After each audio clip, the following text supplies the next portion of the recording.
Coming up on this edition of the Huddle, undefeated Edmond North took on another undefeated top 10 team.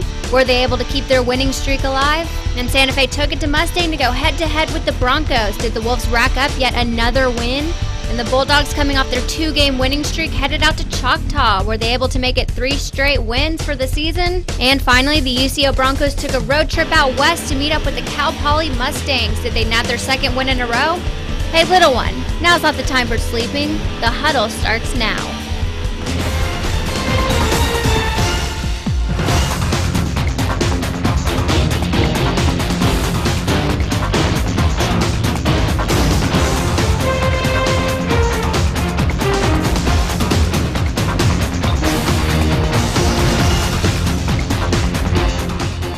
All right, thank you for joining us on this week's episode of The Huddle. I'm your host, Terry Fox, and alongside me are my co-hosts, Juan Guerra and Courtney Landsberger. And for this 3rd straight week, all 3 Edmond High School teams came away with a win. And our very own Broncos took the field in California this weekend. We'll have the story, but first, let's take a look at some high school football. Terry, what do you have for us? Well, we had another top 10 showdown Friday night at Watland Stadium when the Edmond North Huskies took on the Putnam City Pirates. Both teams came into the game with an undefeated 5-0 record. Let's take a look and see how this game played out. Friday night at UCO's Watland Stadium, we had the Edmond North Huskies taking on the undefeated Putnam City Pirates. Starting it off first quarter, we have quarterback Jesse Matthews rolling to his right, looking downfield, finding Garrett Malinsky for the nice 22-yard gain. Jerry and Tudman says, "Let me do the rest, guys," as he takes this handoff and takes it in for 6. Edmond North's defense was stout all game long, and here we go. Sam Dizelle with the sack fumble, and Reagan Land picks it up, and he'll take this one 44 yards, makes a nice move right here, and this will put the Huskies up 12-0 at this point. In what could have been the most impressive play of the game, Jesse Matthews fakes the handoff, and then he'll speed his way down the sideline for the 52-yard score. This one would be called back, though, due to a penalty in the play. Here we go now, still second quarter. Jesse Matthews again fakes the handoff and makes his way through that Pirate defense for a nice 20-yard gain. The Huskies, however, could not capitalize and would have to settle for a field goal. Just when that Pirate offense was finally clicking, the quarterback makes a bad decision here, throwing it downfield into coverage, and it's easily picked off by that defense. Jared Benway had a big game for the Huskies as he takes the handoff right here and dances his way through that Pirate defense, taking it 50 yards for the score. Benway wasn't done yet, however, as he takes this handoff and breaks another big run for the Huskies, taking it 35 yards that would set up this Jerry and Tudman touchdown. Jerry and Tudman put the game away for good when he took this handoff 29 yards to give him his 3rd touchdown of the game. Final score in this one would be Edmond North 35, Putnam City 0. All right, again, that final score was Edmond North 35, Putnam City 0. Jesse Matthews was 8 of 10 on the night for 71 yards, and he also had 14 carries for 61 yards. Jerry and Tudman was a stud on the night, 16 carries, 113 yards, and 3 touchdowns. And Jared Benway had 12 carries for 125 yards and 1 touchdown.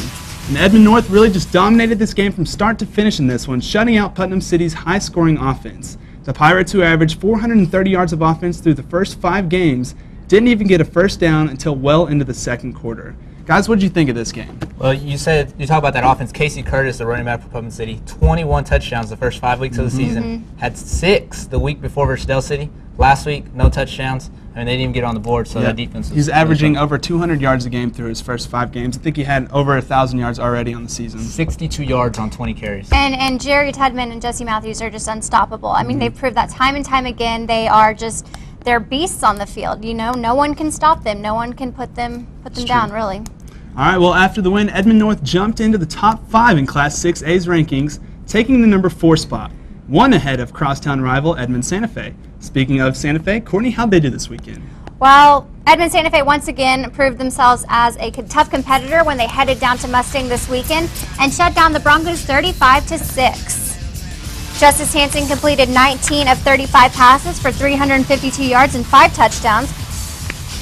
Smith added 3 catches for 117 yards. Smith also had 2 special team returns for over 40 yards. And, you know, we often talk about Trey Kelly and Trevin Smith, but this weekend the Broncos heavily guarded them, giving Dale Jefferson a chance to shine. Dale Jefferson had an impressive 8 receptions for 145 yards and 4 touchdowns.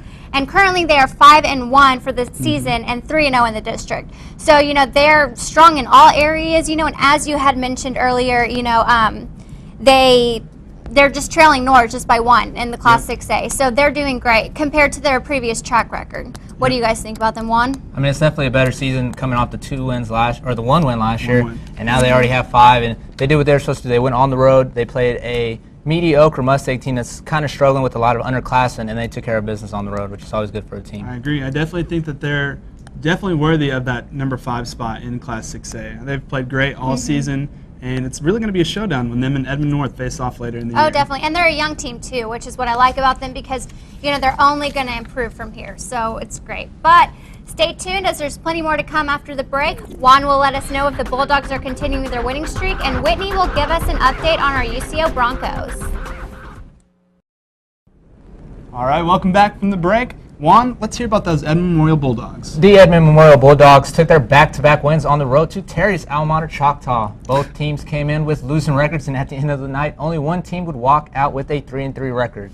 The Yellow Jackets from Choctaw buzzed away at the clock with 49 rushes totaling for 247 yards, and they had a 14-3 lead going into the fourth. The Quiet Memorial offense that put up 3 points in 3.5 quarters, they finally picked it up and managed back-to-back touchdowns late in the game to shock a Choctaw team that thought they had a win in sight.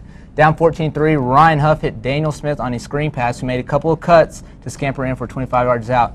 2-point conversion was completed for Memorial. They cut that lead to 3, and then the defense built off that momentum with a quick 3-and-out. The Bulldogs got the ball back with 2:46 remaining. With just over a minute left, Huff escaped a near sack, broke loose, and found a wide-open Sam Kreutzer on the goal line for a 24-yard touchdown. Ryan Huff, who just committed to Air Force Academy to play football, had an impressive night and was a big key for the Bulldogs in their comeback win.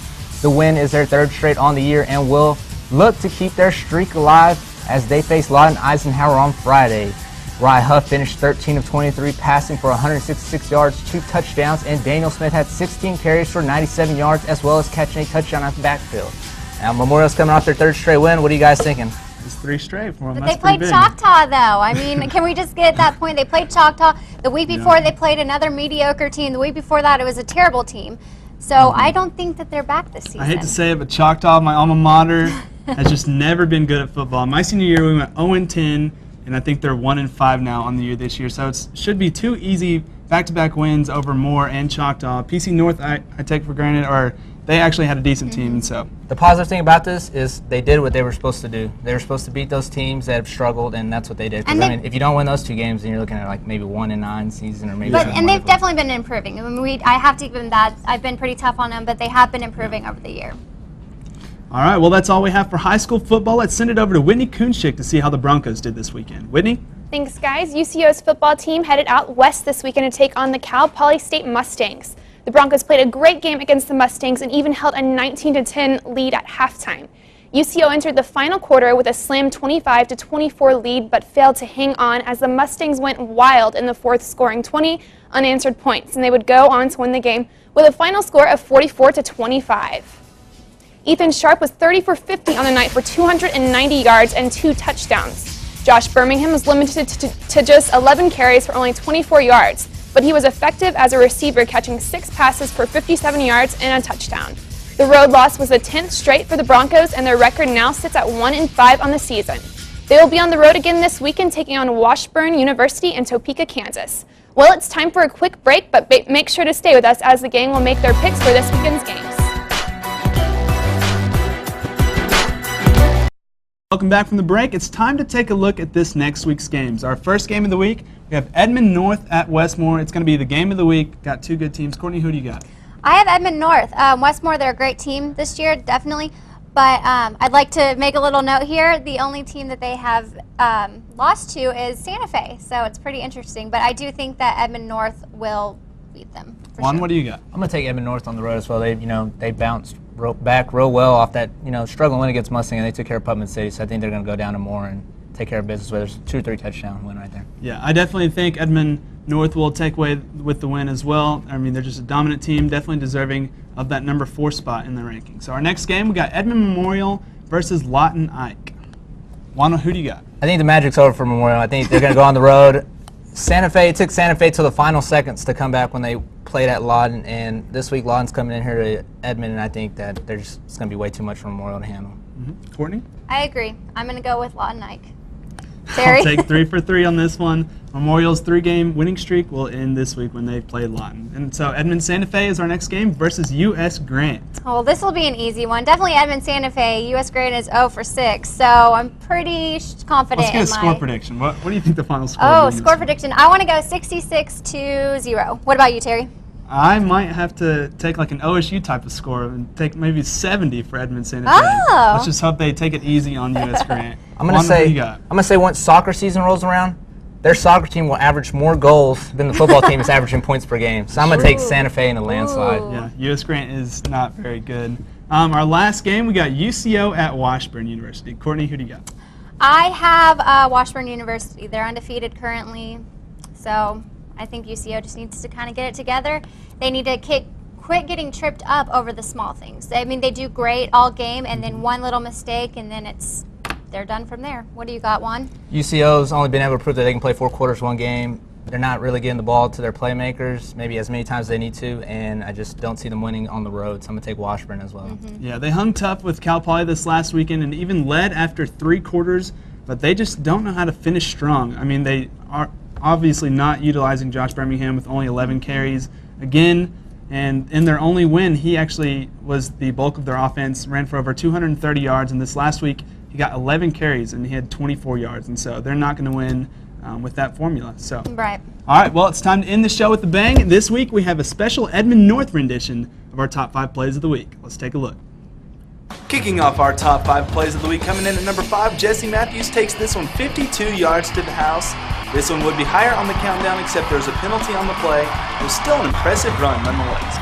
The number 4 spot belongs to the speedster Jarian Tutman as he takes this one 29 yards for the easy touchdown. Coming in at number 3, we got Jared Benway taking the handoff from Jesse Matthews. He finds a crease and he is gone 50 yards for the touchdown. The number 2 spot is a crazy play. Jesse Matthews, first of all, fumbles the ball, picks it back up, throws it downfield, it deflects off the defender's hands, and lands in the arms of the waiting Rashad Salam.